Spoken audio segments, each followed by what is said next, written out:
Hi hello. Ranjith Shankar എന്ന director ആ ഒരു കോൺഫിഡൻസിലാണ് ആക്ച്വലി ഞാൻ ജയ് ഗണേശ് കാണാൻ പോയത്. അദ്ദേഹത്തിന്റെ ഫിലിംസ് ഒക്കെ ആക്ച്വലി എനിക്ക് വർക്കായിട്ടുള്ള പടങ്ങൾ തന്നെയാണ്. ലാസ്റ്റ് ഇറങ്ങിയ 4 ഇയേഴ്സ് ഒഴിച്ച് ബാക്കി ഇപ്പൊ പാസഞ്ചർ തൊട്ട് ഇങ്ങോട്ടുള്ള പടങ്ങളെല്ലാം എനിക്ക് എന്റെ ഫേവറേറ്റ് ലിസ്റ്റിലുള്ള പടങ്ങളൊക്കെ തന്നെയാണ്. എനിക്ക് ഇഷ്ടമുള്ള ഒരു ഫിലിം മേക്കറാണ് പുള്ളി. അത് തന്നെയാണ് ആക്ച്വലി ജയ് ഗണേശ് കാണാൻ എന്നെ പ്രേരിപ്പിച്ച ഒരു ഫാക്ടറും. പക്ഷെ അത്രത്തോളം ഇംപ്രസ്ഡ് ആയില്ലെന്ന് തന്നെ വേണം പറയാൻ. ജസ്റ്റ് ഒരു വൺ ടൈം വാച്ചബിൾ പടം അത്രയും ഫീൽ ചെയ്തുള്ളൂ. അത് മസ്റ്റ് തിയേറ്റർ വാച്ച് അങ്ങനെയൊന്നും ആയിട്ട് എനിക്ക് തോന്നിയിട്ടില്ല. എന്റെ പേഴ്സണൽ ഒപ്പീനിയൻ ആണ്.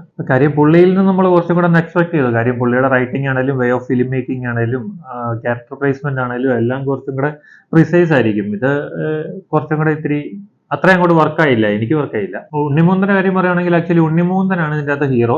ഉണ്ണിമൂന്തൻ വർക്ക് ചെയ്തിട്ടുണ്ട്, ഉണ്ണിമൂന്തൻ കഷ്ടപ്പെട്ടിട്ടുണ്ട്. ഉണ്ണിമൂന്തൻ ഫുള്ള് വീൽ ചെയറിലാണ് ഇതിന്റെ അകത്ത് ചെയ്യുന്നത്. പുള്ളി ഒരു ഹാൻഡിക്യാപ്ഡ് ആയിട്ടുള്ള ഒരു ആളായിട്ടാണ് ഇതിന്റെ അകത്ത് ആക്ട് ചെയ്തിരിക്കുന്നത്. അതുകൊണ്ട് തന്നെ പുള്ളി ഫുള്ളായിട്ട് വീൽ ചെയറിലാണ്. അപ്പൊ അത് പുള്ളി കഷ്ടപ്പെട്ടിട്ടുണ്ട്, പുള്ളി അത് വർക്ക് ചെയ്യാൻ വേണ്ടി. പുള്ളിയുടെ ആ ഒരു കഷ്ടപ്പാട് കറക്റ്റായിട്ട് നമുക്ക് ഫിലിമിൽ റിഫ്ലക്ട് ചെയ്യുന്നുണ്ട്. പുള്ളി ഒരു ആർട്ടിസ്റ്റ് ആണ്. പുള്ളിയുടെ പേര് ഗണേശ്. പുള്ളി ക്രിയേറ്റ് ചെയ്തെടുക്കുന്ന ഒരു സൂപ്പർ ഹീറോ ക്യാരക്ടറാണ് ഈ ജയ് ഗണേശ് എന്ന് പറയുന്നത്. കുട്ടികളെയൊക്കെ അപകടത്തിൽ നിന്ന് രക്ഷിക്കാൻ വരുന്ന ഒരു സൂപ്പർ ഹീറോ ക്യാരക്ടർ എന്നുള്ള രീതിയിലാണ് ആക്ച്വലി നമുക്ക് ഒരു പ്രതീക്ഷ ഉണ്ടായിരുന്നത്. പക്ഷെ അങ്ങനെയല്ല. ഒരു ത്രില്ലർ ജോണറിലുള്ള പടം തന്നെ ഇത്. ഒരു പ്രശ്നം വരുന്നതും അതിന്റെ പുറകെ ഉള്ള ഒരു ഓട്ടവും അവിടെ നിന്നുള്ള സർവൈവലും തന്നെയാണ് ഈ പടം കാണിക്കുന്നത്.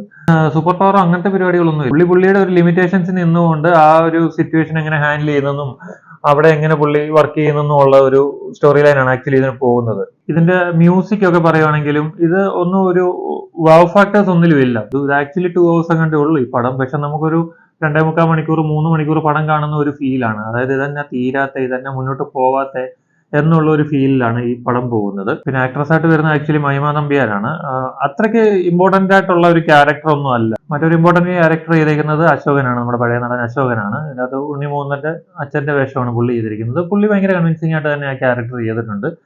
എന്തോ രസം തോന്നി കണ്ടോണ്ടിരുന്നപ്പോൾ. അതുപോലെ തന്നെ പഴയ ആക്ട്രസ് ജോമോൾ, പുള്ളിക്കാരി ഇതിന്റെ അകത്ത് വർക്ക് ചെയ്തിട്ടുണ്ട്. പുള്ളിക്കാരിനെ ആക്ച്വലി കുറെ വർഷങ്ങൾക്ക് ശേഷമാണ് പുള്ളിക്കാരി ഒരു പടത്തിൽ കാണുന്നത്. അപ്പൊ അതിന്റെ ഒരു രസം ഉണ്ടായിരുന്നു പുള്ളിക്കാരിനെ. പുള്ളിക്കാരിയുടെ ക്യാരക്ടർ ആണെങ്കിലും അത് പുള്ളിക്കാരിയും വളരെ കൺവിൻസിംഗ് ആയിട്ട് തന്നെയാണ് ചെയ്തിരിക്കുന്നത്.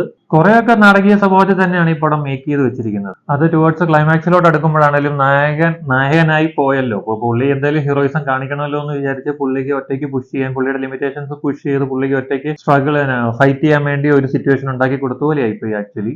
അതായത് അതുവരെ ഒരു ഡ്രൈവറെ കാണിക്കുന്നുണ്ട്, പുള്ളി ഇന്നടത്ത് കൊണ്ട് വിടുന്നുണ്ട്. ഇന്നടത്ത് കൊണ്ടുവിട്ടിട്ട് ഹാൻഡിക്യാപ്ഡ് ആയിട്ട് ഒരാള് അകത്തോട്ട് എന്നാൽ പിന്നെ ചേട്ടൻ പോയിട്ട് വരാനല്ലല്ലോ പറയുന്നത്. സാധാരണഗതിയിൽ ഒരാൾ കൂടെ പോകും. ഇത് ഈ പുള്ളിനെ ഒറ്റയ്ക്ക് അവിടെ കൊണ്ടിടണം, എന്നാലേ പുള്ളിയുടെ ലിമിറ്റേഷൻസ് പുള്ളിക്ക് പുഷ് ചെയ്യാൻ പറ്റത്തുള്ളൂ എന്നുള്ള ആ ഒരു സീനിലേക്ക് കൊണ്ടെത്തിക്കുവാണ്. അത് വന്നു ചേരുന്നതല്ല ആക്ച്വലി. അങ്ങനെ ഒരു സിറ്റുവേഷൻ അവിടെ ക്രിയേറ്റ് ചെയ്യുവാണ്. അതുപോലെ തന്നെ അവിടെ അകത്ത് ഒരാൾ ആദ്യം ഇവന്റെ കൂടെ പോകുന്നുണ്ട്, പിന്നെ അവിടെ ചെന്നിട്ട് ആ പുള്ളി മാറുന്നു. അപ്പം ഈ പുള്ളി ഉണ്ണി ചെയ്ത ക്യാരക്ടർ ഒറ്റയ്ക്ക് അവിടെ സ്റ്റക്ക് ആവുന്നു.